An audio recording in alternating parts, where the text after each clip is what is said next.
여러분, 우리 사람들에게 공포를 주는 것 중에 불이 있죠. 그래서 아파트나 건물에 불이 나서 타는 것을 보면 매우 무섭습니다. 그런데 그 불보다 더 무서운 것이 있는데 그것이 물이라고 합니다. 불은 재라도 남기지만 물은 흔적조차 없이 쓸어가 버리기 때문입니다. 본문 1절에도 보면 우리가 더욱 삼갈전이 더욱 조심해야 할 일이 있는데 혹 흘러 떠내려갈까 염려하노라. 떠내려가지 않도록 조심하고 삼가라라고 하는 그런 말씀이에요. 그런 현상은 우리들 신앙생활에서도 나타납니다. 영적으로 보면 그 떠내려가게 하는 물은 바로 사탄의 핍박이나 공격을 말합니다. 그 말씀이 요한계시록 12장 14절에 나오는데 그 여자가 여기 여자라고 하는 것은 교회 그리스도의 신부를 얘기하고 있어요. 큰 독수리의 두 날개를 받아 하나님의 능력, 마치 이스라엘 백성들이 광야에서 구름 기둥과 불 기둥의 인도를 받았던 것처럼 그 능력을 받아서 광야 자기 곳으로 날아가. 광야 자기 곳으로 날아간다. 교회가 있어야 할 곳 광야다. 또 거기서 그 뱀의 낯을 피하여 뱀의 낯을 피한다. 그래서 뱀은 사탄을 의미하잖아요. 한 때와 두 때와 반 때를 양육받음에 7년 대환란 중에서 후 3년 반 신약시대를 말합니다. 교회가 그렇게 신약시대는 환란을 받을 것이다. 여자의 뒤에서 뱀이 그 입으로 물을 강같이 토하여 여자를 떠내려 가게 하려 하되, 마지막 때 다른 거 아니에요. 이 마귀들이 시련의 물을 토해가지고 그 시련에 교회가 떠내려가도록 만들려고 계략을 세우는 것이 마귀들의 계략이에요. 여러분, 지금 인류는 코로나19라는 그런 쓰나미를 만났습니다. 분명 종말의 현상이 아닐 수가 없죠. 그 여파가 매우 강력합니다. 그런 재앙의 쓰나미에 떠내려가지 않고 사는 길을 인류도 알아야 되겠지만 교회나 성도들도 모두 알아야 합니다. 사람이 물에 빠지면 지푸라기라도 잡으려고 한다는 그런 말이 있죠. 여러분들은 이 어려운 때에 떠내려가지 않기 위해서 무엇을 붙잡으시려고 하십니까? 오늘 말씀을 잘 들으시길 바랍니다. 그래서 우리들 들어왔는 성교회 성도님들은 한 무도 떠내려가지 않고 모두 살게 되었으면 좋겠습니다. 여러분 모두 그렇게 되시기를 주님 이름으로 축원합니다. 그러면 그 떠내려가지 않는 길이 무엇일까? 첫 번째는 think of salvation. 구원을 think해라, 생각해라. 구원을 생각해라. 본문 3절 말씀에 보면 우리가 이같이 큰 구원을 등한히 여기면 어찌 피하리요? 구원을 등한히 여기면 마귀가 물을 토해가지고 그 물에 떠내려가려고 할 때 어떻게 그 물을 피하겠느냐? 그러므로 마귀의 계략을 이길 수 있는 것은 구원을 생각하는 거예요. 여기 등한히 여긴다고 한 말은 무관심하거나 소홀히 여기고 무엇을 묵살하고 보고도 못 본 척하고 무시하고 그냥 지나친다라고 하는 말입니다. 많은 사람이 구원을 받으라고 외치고 구원 가운데 거하기를 바라는데도 사람들은 무시하고 등한히 여긴다는 거예요. 부모가 자식들에게 구원받기를 원하고 자식들이 부모에게 구원받기를 원하고 친구들에게 나와서 구원받고 천국 가자고 해도 그 구원에 대해서 등한히 여겨요. 별로 그렇게 관심을 갖지 않는다. 이것이 말세에 또한 현상이라고 성경은 많이 기록하고 있어요. 우리 주님의 그 위대하고 큰 구원을 그렇게 등한히 여기는 사람은 세파에 떠내려가서 죽을 수밖에 없다고 하는 그런 말씀 아니겠습니까? 여러분 인생에 가장 큰 영향력은 무엇입니까? 무슨 생각으로 이 세파나 나중에 죽음의 요단강을 건너시려고 하십니까? 여러분, 다른 거 없습니다. 구원의 힘입니다. 구원의 생각. 그것이 우리들 기독교예요.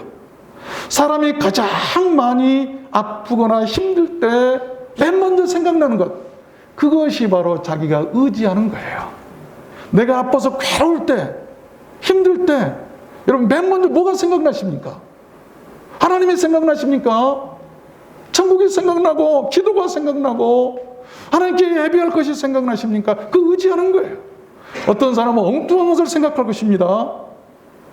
여러분 우리말에 5만 가지 생각이 난다라고 하는 말이 있지. 5만 가지 생각이 난다. 실제로 사람들은 하루에 5만 가지나 생각을 한답니다. 그런데 더 놀라운 것은 4만 9천 가지 이상이 부정적인 생각이라고 그래요. 실제로 그런 일들이 많이 있는데 그 부정적인 생각이 뭐냐면 사사건건 시시비비를 따지는 것, 또 간섭하고 쓸데없는 곳에 생의 에너지를 소모하면서 사는 것. 여러분 그러다가 피가 탁해지고 스트레스라는 과부하에 걸려서 병에 걸리고 암에 걸리고 아프게 되는 것이란, 나쁜 생각이, 그런 부정적인 생각이 만병의 근원이다라고 하는 것입니다. 여러분 무엇보다 구원을 생각하시길 바랍니다. 우리들 인생에 그 구원을 생각하는 것처럼 큰 유익은 없습니다. 세계도처의 기후변화로 인한 그런 기상재해가 심각합니다. 종말 현상들이죠. 갑작스러운 폭우나 폭염 등으로 피해가 속출하고 있습니다. 이럴 때 우리는 어떤 생각으로 살아야 할 것인가? 폭우가 염려되지만 하나님은 물이 흘러가는 많은 하천들을 대응으로 다 만들어 놓으셨어요. 그런데 사람들이 이것을 막아버리고 이것의 이치를 거스르니까 홍수가 나고 문제가 나는 것 아니겠습니까? 하나님이 주신 산을 자기 마음대로 깎아버리니까 홍수가 나는 것 아니겠습니까? 아무리 더운 폭염도 피할 수 있는 그늘을 하나님께서는 만드셨어요. 참 사랑스러운 하나님이세요. 아무리 큰 물도 넘치지 않고 수용할 수 있는 많은 강들과 거대한 바다를 만들어 놓으셨어요. 안 넘칩니다. 아무리 뜨거운 태양도 저녁이 되면 지게 해서 지구를 식히시죠.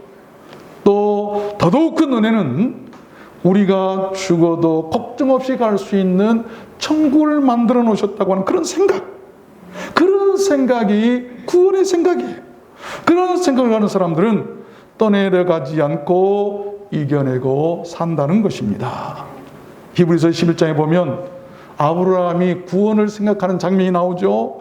제가 하나님이 능히 죽은 자 가운데서 다시 살리실 줄을 생각한지라. 아브라함이 생각했습니다. 아들 독자 이삭을 죽이려고 했을 때 그는 생각했어요. 무슨 생각? 구원의 생각. 죽는다는 날지라도, 하나님이 죽이라고 하니까 내가 죽인다는 날지라도, 또 죽이기도 하시고 살리시기도 하신 하나님을 그가 믿었기 때문에 그것을 생각하고 그는 순종할 수 있었어요. 구원의 생각이라고 하는 것은 사람을 이렇게 살리는 거예요.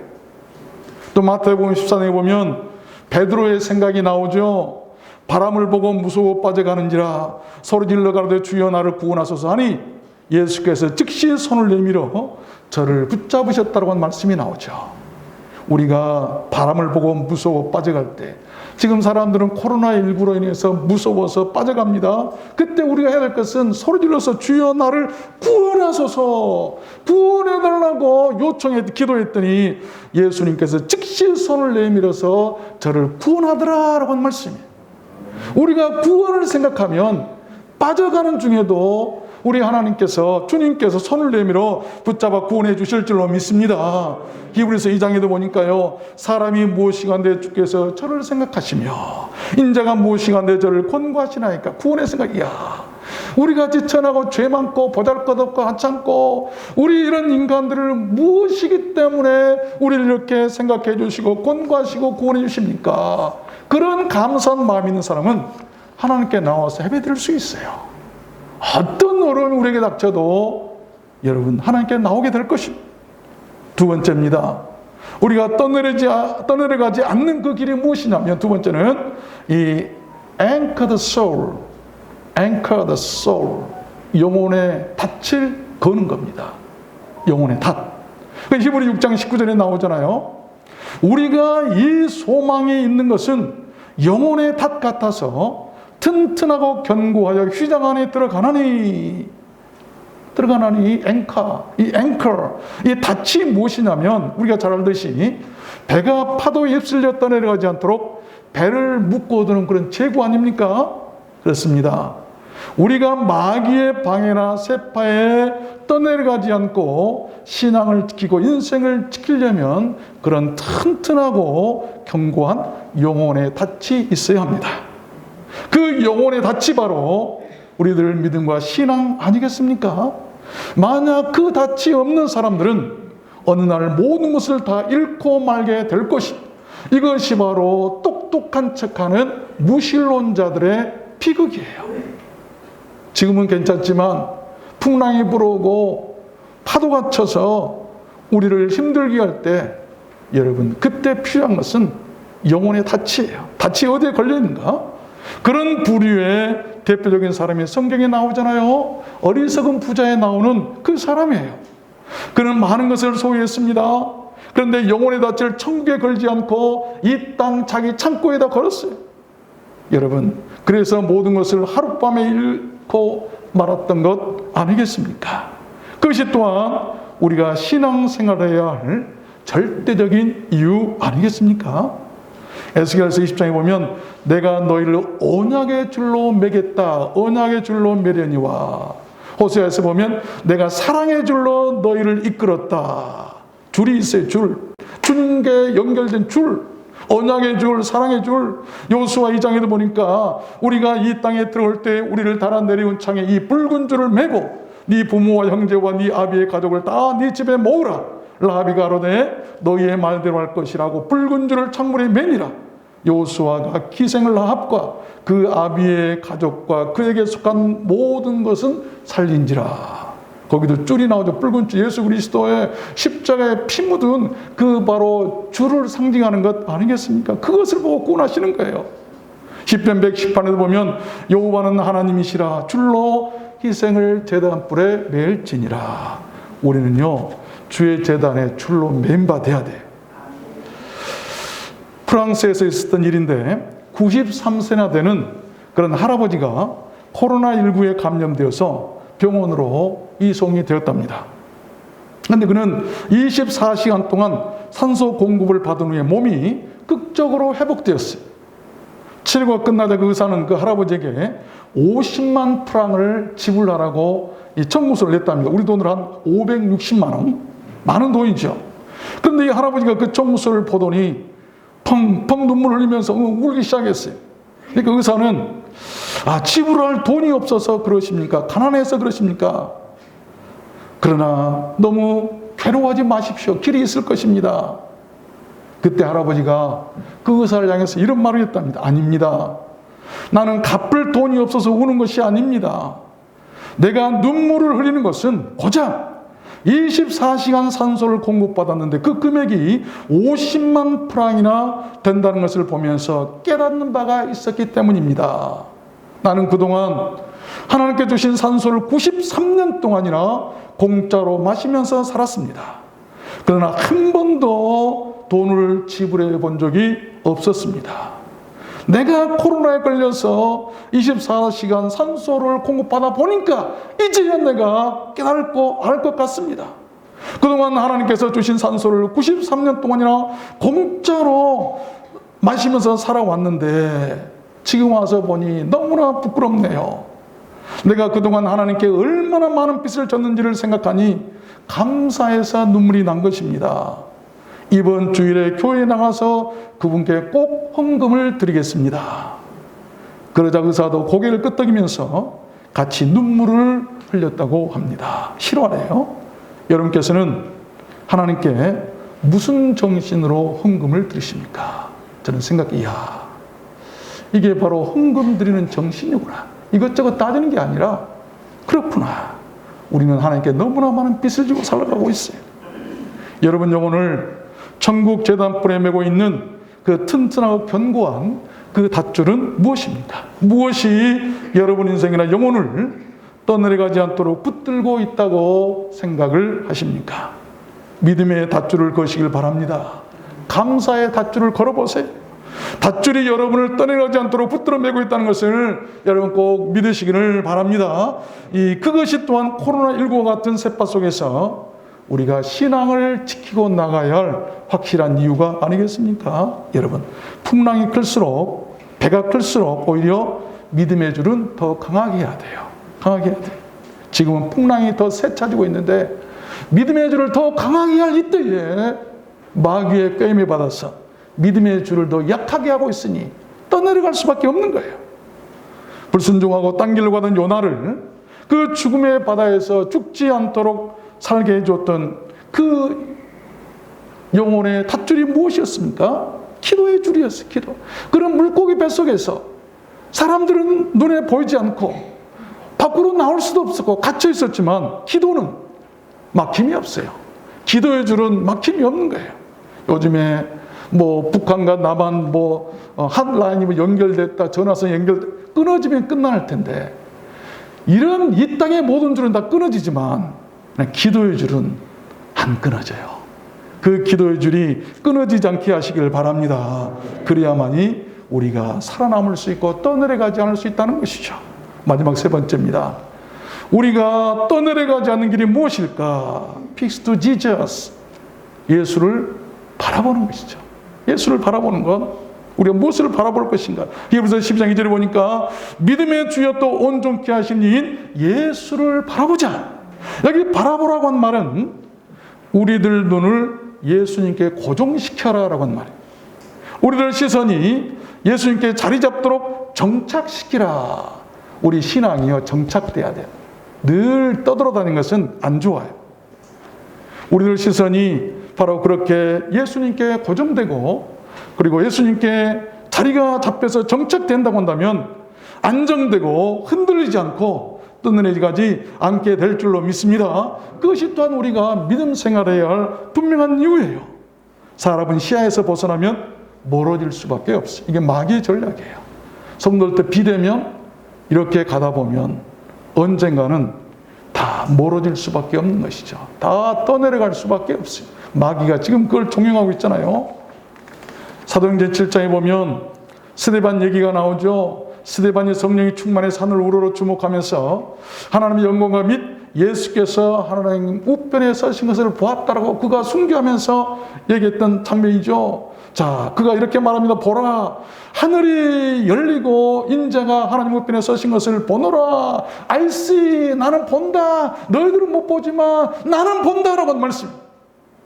그때 스데반은 예수님께서 하나님 우편에 서서 자기를 보고 있는 것을 보고 감사해서 영광스럽게 외쳤지만 보지 못한 그들, 스데반을 핍박했던 그들은 소리를 지르면서 귀를 막고 일심으로 그에게 달려들어서 성 밖에 내치고 돌로 쳐 죽입니다. 왜 그랬을까요? 스데반은 예수를 볼 수 있었기 때문이었고 그들은 돌로 친 자들은 예수를 보지 못했기 때문에 여러분 예수를 보는 자들이 되십시오. 그래야 사람을 살리는 거예요. 그리고 스데반이 뭐라고 얘기합니까? 주여, 저들의 죄를 저들에게 돌리지 마십시오. 이 죄를 저들에게 돌리지 마십시오. 이 말을 하고 어슬리 잔이라 평안하게 그냥 아주 평안하게 알아채지 못할 정도로 누워서 잠이 들었더라. 그리고 잠시 후에 그는 천국에서 눈을 뜨게 되었을 것입니다. 잠을 잔 사람은 죽지 않고 잠을 잔 사람은 다시 눈을 뜨게 되는 거예요. 그러나 죽은 사람은 눈을 뜰 수 없어요. 성경은 우리 믿는 자들을 잠을 잔다라고 말씀하고 계세요. 얼마나 감사한 일입니까? 스데반 집사님은 마지막 순간에 눈을 들어 예수를 바라볼 때 여러분 그 영혼이 지옥으로 떠내려가지 않고 우리 주님 기다리시는 하늘나라로 가게 됐음을 여러분 믿으시길 바랍니다. 그래서 이것이 바로 우리들의 믿음의 보상이고 은혜고 축복 아니겠습니까? 그것이 또한 우리들이 믿음 생활해야 할 절대적인 이유 아니겠어요? 이것들이 없다면, 이런 일들이 없다면 우리가 왜 이렇게 나와서 위험한 가운데서 예수 믿고 우리가 신앙생활을 하겠습니까? 마태복음 14장에도 보면 베드로가 무리를 걸어간 얘기가 나오죠. 베드로가 대답하기라도 주여 만일 주시거든 나를 명하사 물 위로 오라오소서 한데 오라 하시니 베드로가 배에서 내려 물 위로 걸어서 예수께로 가되. 여러분 베드로는 우리와 똑같이 성정을 가진 사람이에요. 실수도 많이 했고 잘못도 많이 했고 죄도 많이 지었어요. 예수님을 저주까지 했고 부인하고 했던 사람 아닙니까? 그러나 그가 그의 시선을 예수님께 고정하고 그만 바라보고 나갈 때는 바다에 빠지지 않고 바다 위를 걸어갈 수가 있었어요. 그가 죄가 없어서 걸어간 것이 아니고, 그가 많이 배워서 걸어간 것이 아니고, 무식하고 배운 것도 없고 죄도 많았지만 그의 눈이 누구를 바라보느냐? 예수를 바라보니까 걸어가더라. 이것이 바로 믿음의 능력이고, 그것이 능치 못함이 없는 우리들 구원을 예시하는 것 아니겠습니까? 우리가 이런 것을 보면서 이야, 죽어도 천국 갈 수 있겠구나. 내가 죽은 다음에 어떻게 될까? 믿음의 눈을 떠서 봐야 될 텐데, 아니 우리같이 죄 많은 사람, 베드로 같은 사람도 물 위에 예수님처럼 빠지지 않고 걸어갈 수 있었다고 한다면 구원받아 천국 가는 것도 문제가 없다고 하는 것입니다. 그가 이렇게 주님께 구하죠. Tell me come to you. Tell me come to you. 무슨 말입니까? 당신께로 오라고 내게 좀 말씀해 주십시오. 예수님, 나를요 당신이 오라고 좀 말씀해 주세요. 그랬더니 주님께서 뭐라냐? Come, 오라. Come to me. 나에게 오라. 그 말을 듣고 베드로는 걸을 수가 있었던 것입니다. 여러분, 우리도 어떤 기도해야 될까요? 마지막에 인생의 마지막을 당했을 때 여러분 어떤 기도할까요? 이 기도하십시오. 주님, 나를 주님께로 오라고 해주십시오. 주님, 내 영혼을 주님께 오라고 나를 불러주십시오. 그러면 주님께서 오라, 나에게 오라. 그 말씀 듣고 천국 가는 것 아니겠습니까? 기도를 배워야 돼요. 이 기도 꼭 하시길 바랍니다. 저는 이 베드로의 기도가 얼마나 지난 한 주간 동안 제게 위로가 되는지 몰라요. 주님, 주님께 오라고 내게 말해 주십시오. 그렇습니다. 나를 오라고 주님께 부탁하는, 나 좀 제발 오라고 해주세요. 말씀을 맺겠습니다. 카프만이라는 사람이 책을 썼는데 광야의 생이라고 하는 그런 책이죠. 그 얘기에 보면 나는 누에고치를 관찰하고 있었다. 여러 마리의 누에고치가 나비로 탈바꿈하는 중이었다. 작은 구멍을 통해 나오려고 애쓰는 그 모습들을 보면서 나는 불가능하리라고 생각했다. 그런데 한 마리, 두 마리 그토록 작은 구멍에서 무진 애를 쓰더니 결국은 빠져나와 공중으로 훨훨 날아갔다. 나는 마침 또 나오려고 애쓰는 고치를 발견하고 도와주어야겠다 싶어 가위로 그 구멍을 넓게 잘라주었다. 그러면서 생각했다. 왜 하나님은 이 가냘픈 나비에게 이렇게 큰 시련을 주시는 것일까? 나는 하나님보다 더 사랑과 자비가 많은 사람이다. 그러면서 자족하면서 웃었다고 그래요. 그런데 그 결과는 아니었답니다. 내가 넓게 열어준 구멍으로 쉽게 나온 그 나비에게 문제가 생겼다. 공중으로 몇 번 날아오르려고 시도하다 결국 땅바닥에 떨어져서 뱅뱅 돌다가 죽고 말았다. 그때 나는 깨달았다. 작은 구멍에서 나오느라 고통하며 힘쓰게 하는 그 과정이 바로 하나님의 자비요 사랑이라는 것을 내가 알게 된 것은, 나비는 작은 구멍에서 나오려고 심하게 마찰하면서 애쓸 때 공중에 날아오를 힘을 그 날개에 얻게 된다는 것을, 참 의미 있는 그런 곤충학자의 고백이 아닐 수가 없어요. 여러분, 성경도 말씀합니다. 마태복음에 주님께서 뭐라고 말씀하십니까? 좁은 문으로 들어가라. 멸망으로 인도하는 문은 크고 그 길이 넓어 그리로 들어가는 자가 많다라고 말. 요즘에 신앙생활 넓은 길을 쉽게 하려고 하지 마세요. 좁은 길로 힘들어도 그 길로 가야 살 수 있어요. 지금 우리는 분명 말세를 살고 있습니다. 사람들은 되게 교회가 갈등 없는 천국 같은 곳이라고들 생각하기 때문에 많이 무너지죠. 그러나 결코 그렇지 않습니다. 교회에도 갈등이 있고 교회에도 상처들이 있습니다. 특별히 코로나19 같은 정황에서는 교회들이 많은 갈등이 있고 서로 이편 저편 이래야 된다 저래야 된다 갈등도 있을 수가 있어요. 왜? 이 땅의 교회는 아직도 불완전하기 때문입니다. 어떤 사람이 교회를 노아의 방주에 비유하면서 이런 말을 했다고 해요. 밖에 홍수만 아니라면 나는 방주 안에 가득한 짐승들의 그 악취들을 참을 수 없어서 밖으로 뛰쳐나가고 말았을 것이다. 그렇잖아요. 그 닫힌 그 방주 안에서 여러 날을 짐승들의 그 악취들과 같이 사니까 얼마나 힘들었겠어요. 여러분, 교회가 그렇게 악취가 날 수도 있습니다. 왜? 짐승들과 같이 살고 있기 때문이에요. 그러나 그럴 수 있음을 알기에 참고 견디는 사람은 분명히 해방과 자유의 날을 맞이하게 될 것입니다. 만약에 노아가 또한 그 식구들이 그 짐승들의 악취가 싫다고, 냄새가 싫다가 뛰쳐나갔다고 한다면 홍수에 죽는 사람과 똑같이 다 죽고 말았을 거예요. 그것이 바로 그래도 우리가 교회에 있어야 할 이유 아니겠습니까? 교회에 아무리 악취가 나고 냄새가 나도 그 방주 안에 있어야 사는 거예요. 하나님께서 그렇게 만드셨어요. 하나님께서 그렇게 하시라고 하셨잖아요. 교회나 공동체를 위기에 빠뜨리는 것은 다툼이나 갈등 같은 교회 안에 악취들 때문만이 결코 아닙니다. 뭐가 중요하냐면 그런 중에서도 어떻게 함께 동거하고 어떻게 참아내고 어떻게 갈등들을 풀어가며 살아야 하는 그 방법을 모르는 것이 더 위기라는 것입니다. 그 방법이 바로 오늘 여러분에게 드렸던 그 세 가지. 세상은 점점 갈등하며 사막처럼 메말라가고 있습니다. 갈수록 사랑은 메말라가고 쾌락이나 부에 대한 갈증만 더해가요. 교회들은 더한 것 같아요. 이럴 때 이 땅의 참된 교회들은 무엇을 어떻게 해야만 할까요? 마르지 않는 샘이 되어야 합니다. 샘은 자신의 물을 자신이 마시질 않아요. 넘쳐나해서 흘러넘쳐요. 나무는 자신의 열매를 결코 자신이 따먹질 않습니다. 꽃은 자신을 위해 향기를 만들지 않아요. 많은 것을 만들어 꿀까지 만들어서 볼거리에 다 나눠주죠. 모두 남을 위해서 사는 것이죠.